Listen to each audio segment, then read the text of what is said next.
Туруңуздар.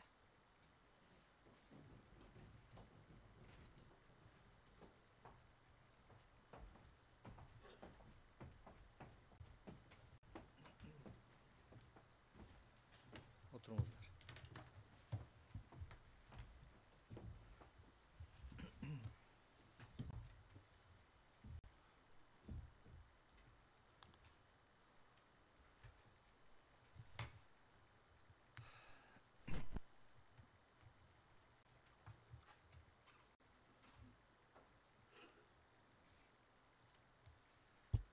Кыргыз Республикасынын Конституциялык сотунун отурумун ачык деп жарыялайм. Кыргыз Республикасынын Конституциялык сотунун отурумунда Жакшылык Жомартович Кадыровдун Кыргыз Республикасынын президентинин жана Кыргыз Республикасынын Жогорку Кеңешинин депутаттарын шайлоо жөнүндө Конституциялык мыйзамдын 60 прим беренесинин 3 бөлүгүнүн 2 сүйлөмүнүн конституциялуулугун текшерүү жөнүндө кайрылуусу каралат. Кыргыз Республикасынын Конституциялык сотунун отуруму төрагалык кылуучу Өскөнбаев, судьялар Айдарбекова, Бубукеева, Дүйшеев, Жолдошова, Шашыналиевдин курамында сот жыйынынын катчысы Мамыталы кызы Камиланын катышуусунда өтөт. Камила айым, сот отурумуна чакырылган катышуучулардын жөнүндө маалымат бериңиз. Бүгүнкү сот отурумуна кайрылуучу тараптан Жакшылык Жомартович Кадыров келип калдым дейт. Өкүлү Максатбек Мергенбаевич Жорокулов. Жоопкер тараптан Кыргыз Республикасынын Жогорку Кеңешинин Кыргыз Республикасынын Конституциялык сотундагы туруктуу өкүлү Самат Кыштообекович Ысыранов. Үчүнчү жактар Кыргыз Республикасынын президентинин жана министрлер кабинетинин Кыргыз Республикасынын Конституциялык сотундагы туруктуу өкүлү Алмазбек Тавалдыевич Молдобаев. Кыргыз Республикасынын Юстиция министрлигинин өкүлү Айнура Кимсанбаевна Турганбаева. Кыргыз Республикасынын шайлоо жана референдум өткөрүү боюнча борбордук комиссиясынын өкүлдөрү Искендер Төрөбаевич Гайыпкулов, Мырзабек Талайбекович Талайбеков, Абасбек Жолдошбекович Жолдошбеков. Кыргыз Республикасынын эмгек, социалдык камсыздоо жана миграция министрлигинин өкүлү Адилет Асанбек уулу. Сот отурумуна чакырылган башка катышуучулар болгон эмес. Рахмат. Максатбек Мергенбаевич, трибунага өтүңүз, өзүңүз жөнүндө маалымат бериңиз. Аты жөнүңүз, туулган жылыңыз, туулган жериңиз, жашаган жана иштеген жериңиз тууралуу. Жорокулов Максатбек Мергенбаевич 1987 жылы 29 ноябрда Кочкор Ата шаарында туулгам, Жалал Абад областына караштуу. Учурда жашаган жерим Ош областы, иштеген жерим Кыргыз Республикасынын адвокатурасы, аймактык караштуулугу Ош шаары. Суроолор жокпу, отуруңуз. Самат Кыштообекович, келиңиз трибунага, өзүңүз жөнүндө маалымат бериңиз. Саламатсыздарбы. Ысыранов Самат Кыштообекович, туулган күнү 5 май 1987 жыл, Нарын областы Жумгалы району, жашаган жерим Бишкек шаары, иштеген жерим Жогорку Кеңештин Кыргыз Республикасынын Конституциялык сотунда туруктуу өкүлү. Отуруңуз. Алмазбек Талдыевич,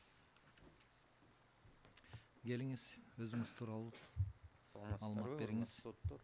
Мен Молдобаев Алмазбек Талдыевич 1970 жылы февраль айынын 9 февралда төрөлгөм, Бишкек шаарында, жашаганда регим Бишкек шаарында. Кыргыз Республикасынын президент кабинетинин, министрлердин кабинетинин туруктуу өкүлү, Конституциялык сотто иштейм. Отуруңуз. Айнура Кимсанбаевна. Саламатсыздарбы, урматтуу сот. Мен Турганбаева Айнура Кимсанбаевна 1983 жылы 3 майда Баткен областынын Кызылкия шаарында төрөлгөм. Азыркы учурда Бишкек шаарында жашайм. Иштеген жерим Юстиция министрлиги, социалдык мыйзамдар башкармалыгынын баш кадиси. Отуруңуз. Искендер Төрөбаевич.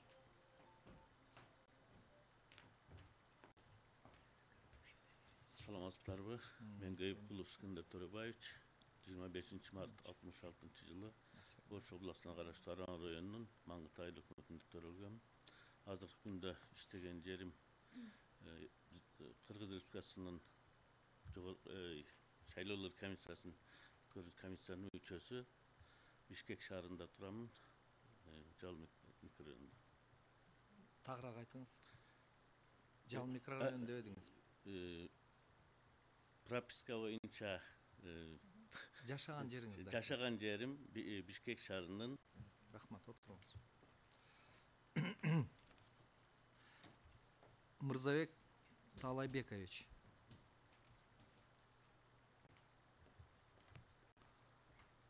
Форматтуу тур.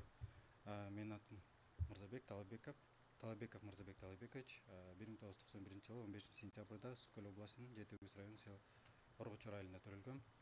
Бүгүнкү күндө Борбор шайлоо комиссиясынын укук камсыздоо бөлүм башчысы болуп иштейм. Жакшы, отуруңуз. Авасбек Жолдошбекович. Саламатсыздарбы? Менин атым Жолдошбеков Абасбек Жолдошбекович. 21 февралда 1999 жылы Талас облусунун Манас районунда төрөлгөм. Азыркы учурда иштеген жерим Кыргыз Республикасынын шайлоо жана референдум өткөрүү боюнча Борбордук комиссиясынын укуктук камсыздоо бөлүмүнүн экспертимин. Жашаган дарегим Сокулук району, Навап. Отуруңуз. Адилет Асанбек уулу.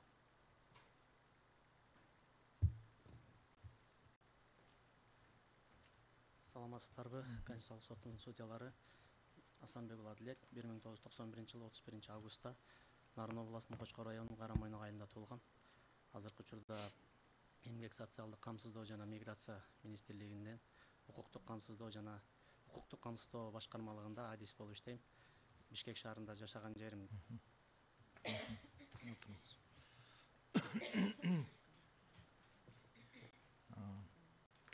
Өзү келди. Неме трибунага өтүңүз? Жакшылык Жомартович, Сизге төрага кайрылып атат. Төрагалык кылуучу. Өзүңүз жөнүндө маалымат берип коюңуз. Аты жөнүңүз, туулган жылыңыз, жашаган жериңиз, иштеген кызматыңыз жөнүндө маалымат берип койсоңуз. Саламатсыздарбы, урматтуу сот. Атым Жакшылык, фамилиям Кадыров, 1996 4-июнь. Жашаган жерим Ош шаары. Иштеген жериңиз же иштебейсизби? Иштеген жерим логистикалык компания, жүк ташуучу компания ЮБС Транс. Ким болуп иштейсиз? Диспетчер логист. Диспетчер логист. Жакшы. Отуруңуз, ордуңуз.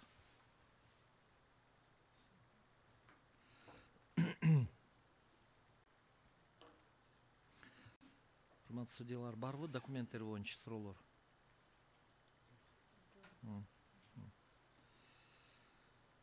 Жакшылык Жомартович, Максатбек Мергенбаевич, Самат Кыштобекович, ордуңуздан туруңуздар. Сиздерге укуктарыңыздар жана милдеттериңиздер түшүндүрүлөт. Кыргыз Республикасынын Конституциялык соту жөнүндө Кыргыз Республикасынын Конституциялык мыйзамынын 34-чү беренесине ылайык сиздер иштин материалдары менен таанышууга, алардын көчүрмөлөрүн чыгарууга, көчүрмөлөрдү алууга, далилдерди берүүгө, далилдерди изилдөөгө катышууга, процесстин жүрүшүндө келип чыккан баардык маселелер боюнча өз жүйөлөрүңөрдү жана пикирлериңерди билдирүүгө, корутундуу сөз сүйлөөгө, ошондой эле өтүнүчтөрдү билдирүүгө, судьяларга ооз-эки жана жазуу жүзүндө түшүндүрмөлөрдү берүүгө, билдирилген сунуштамалар жана өтүнүчтөр боюнча өз пикириңерди айтууга укуктуусуңар.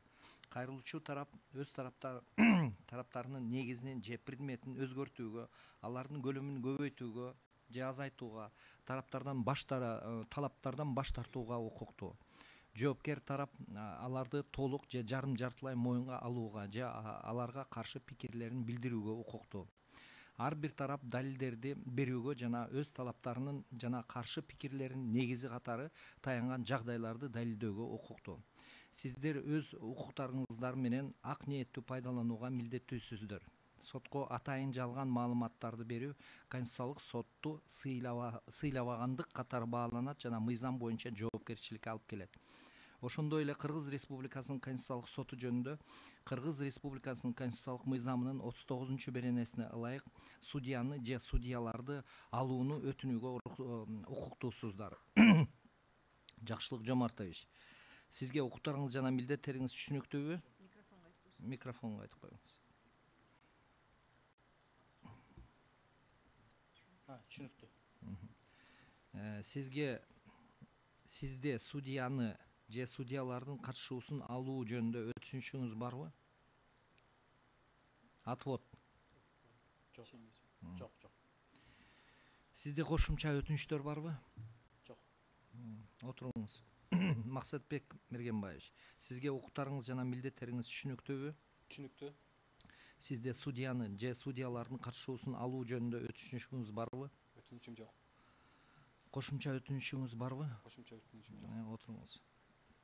Самат Кыштобекович, сизге укуктарыңыз жана милдеттериңиз түшүнүктүүбү? Түшүнүктүү. Судьяны же судьялардын катышуусун алуу жөнүндө өтүнүшүңүз барбы? Жок, өтүнүчүм. Сизде кошумча өтүнүч барбы? Кошумча өтүнүч жок. Отуруңуз.